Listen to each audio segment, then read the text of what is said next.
एक पुरानी हवेली जो शहर से दूर जंगल के बीच में खड़ी थी, उसका नाम था भूलभुलैया हवेली।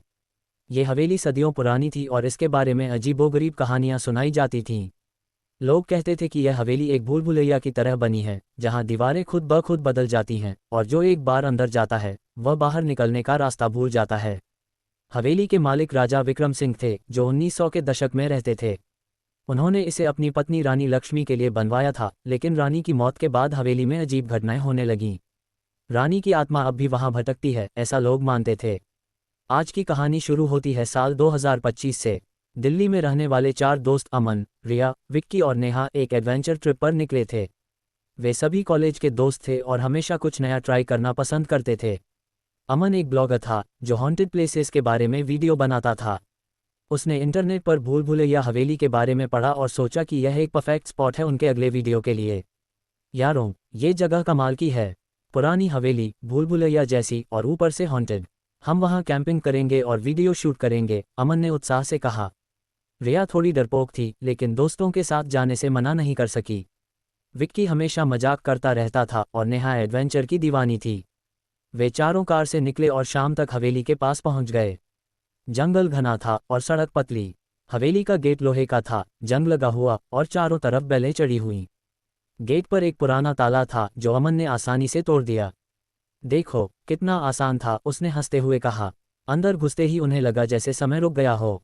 हवेली विशाल थी, 3 मंजिलों वाली, और हर तरफ गलियारे थे जो एक दूसरे में घूमते हुए लगते थे। दीवारों पर पुरानी पेंटिंग्स थीं, राजा विक्रम और रानी लक्ष्मी की। रानी की आंखें इतनी जीवंत लगती थीं मानो वे उन्हें घूर रही हों। ये जगह तो सच में डरावनी है, रिया ने कांपते हुए कहा। वे मुख्य हॉल में पहुंचे, जहां एक बड़ा सा चंदेलिया लटक रहा था, धूल से भरा हुआ। उन्होंने अपना सामान रखा और रात के लिए कैंप सेट किया। रात होने लगी, बाहर बारिश शुरू हो गई और हवा में ठंडक घुल गई। वे चारों बैठकर बातें कर रहे थे। अमन ने कैमरा ऑन किया और रिकॉर्डिंग शुरू की। दोस्तों, स्वागत है भूलभुलैया हवेली में। ये जगह हॉन्टेड है और हम आज रात यहाँ बिताएंगे। तभी अचानक एक आवाज आई, जैसे कोई औरत रो रही हो।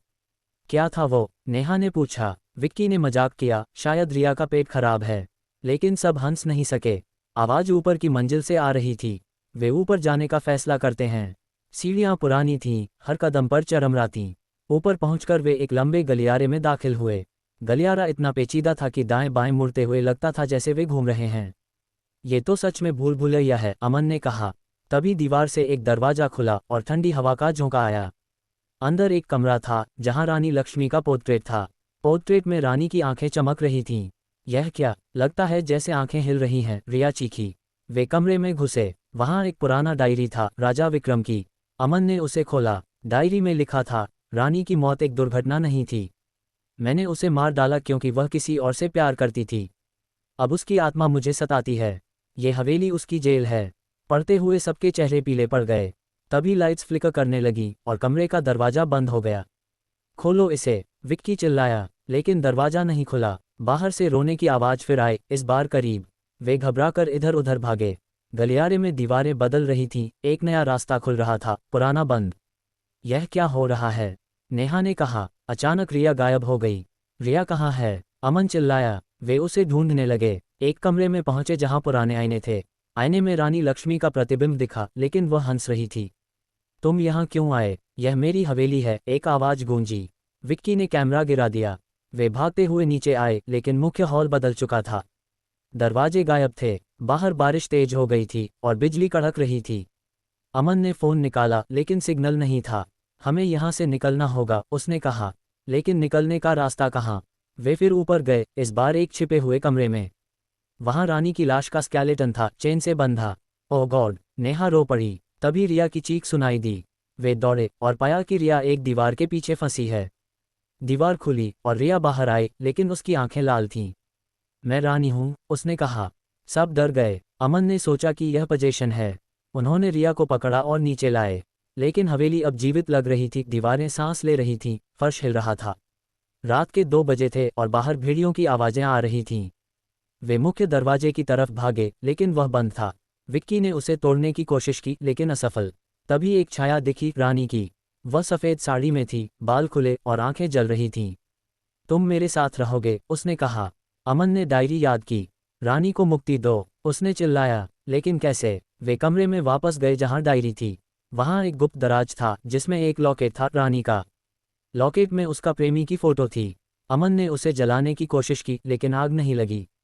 तभी रानी की आत्मा प्रकट हुई। मुझे मुक्त करो, उसने कहा। नेहा ने लॉकेट तोड़ा और एक चमक हुई। आत्मा चीखी और गायब हो गई। दरवाजा खुला, वे बाहर भागे। लेकिन क्या ये खत्म हुआ? रिया सामान्य हो गई लेकिन उसकी याददाश्त गायब थी। वे कार में बैठे और शहर लौटे। अमन ने वीडियो देखा, सब रिकॉर्ड था। लेकिन अंत में कैमरे में रानी की आंखें अभी भी घूर रही थीं। क्या हवेली ने उन्हें छोड़ दिया या सिर्फ इंतजार कर रही है? दोस्त शहर लौट आए लेकिन भूल भुलैया हवेली की यादें उनके दिमाग में घूम रही थीं। अमन ने वीडियो अपलोड किया और वह वायरल हो गया। लोग कमेंट्स कर रहे थे, ये फेक है या सच में हॉन्टेड। लेकिन अमन जानता था कि यह सच था। रिया अब सामान्य लग रही थी लेकिन रात को उसे सपने आते रानी लक्ष्मी के। वह सपने में देखती कि रानी उसे बुला रही है, वापस आओ, मेरी कहानी पूरी नहीं हुई। एक हफ्ते बाद अमन को एक अनजान नंबर से कॉल आया। आवाज़ बोली थी, तुमने हवेली को छेड़ा है, अब वह तुम्हें नहीं छोड़ेगी। कॉलर ने खुद को हवेली के पुराने नौकर का बेटा बताया। मेरा नाम रामलाल है, मेरे पिता ने राजा विक्रम के लिए काम किया था। रानी की मौत का राज जानना चाहते हो? अमन उत्सुक हो गया। उन्होंने मिलने का प्लान बनाया। रामलाल एक छोटे से गांव में रहता था, हवेली से 20 किलोमीटर दूर। अमन अकेला गया। रामलाल ने बताया, राजा विक्रम ईर्ष्यालु था। रानी को एक युवा कलाकार से प्यार हो गया था, नाम था देव। राजा ने देव को मार डाला और रानी को भूल भुलैया में कैद कर दिया। हवेली को आर्किटेक्ट ने ऐसा बनाया कि दीवारें शिफ्ट होती हैं एक मैकेनिज्म से। लेकिन रानी की मौत के बाद वह मैकेनिज्म खुद ब खुद चलने लगा, जैसे आत्मा का असर। रामलाल ने एक पुरानी किताब दी जिसमें हवेली का नक्शा था। यह नक्शा अधूरा है, पूरी हवेली में गुप्त कमरे हैं। रानी की आत्मा देव की आत्मा की तलाश में है। लॉकेट तोड़ने से कुछ नहीं हुआ, वह सिर्फ अस्थायी था। अमन डर गया। वह लौटा और दोस्तों को बताया। विक्की ने कहा, फिर से जाना पड़ेगा, इस बार तैयार होकर। नेहा सहमत थी लेकिन रिया मना कर रही थी।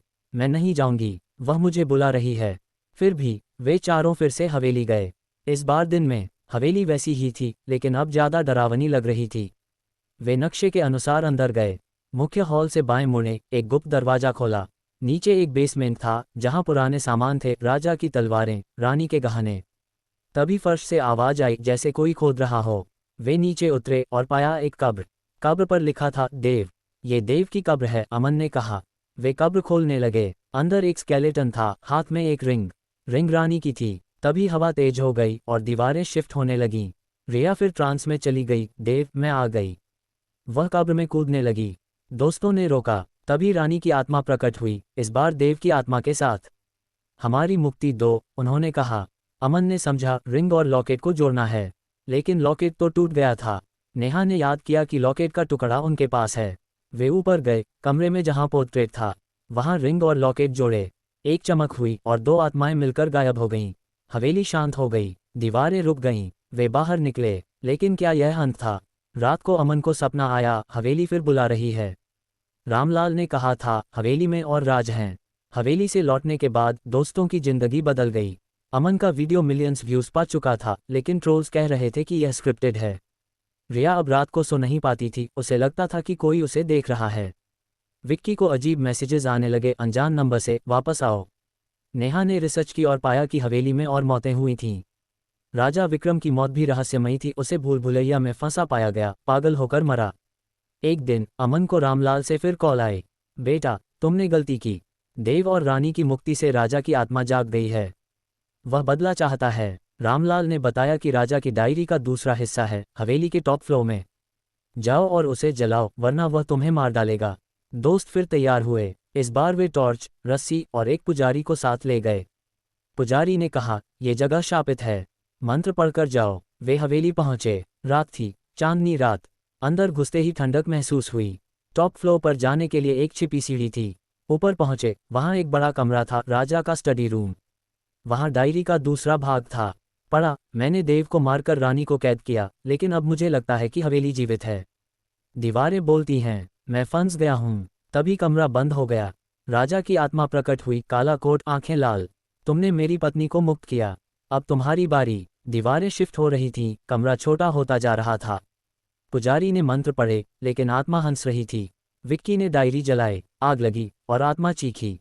लेकिन कमरा नहीं रुका। वे भागे लेकिन भूल भुलैया में फंस गए। रिया को राजा ने पकड़ा, तुम रानी जैसी हो। अमन ने तलवार उठाई और आत्मा पर वार किया। आत्मा गायब हुई। वे बाहर निकले, लेकिन घर लौटकर नेहा गायब हो गई। उसका मैसेज आया, मैं हवेली में हूँ, क्या फिर जाना पड़ेगा? दोस्त नेहा को ढूंढने हवेली गए। वहां सब बदल चुका था। नेहा बेसमेंट में फंसी थी। राजा की आत्मा अब मजबूत थी। उन्होंने पुजारी के साथ मंत्र किए और आखिरकार आत्मा को बांधा। हवेली शांत हो गई।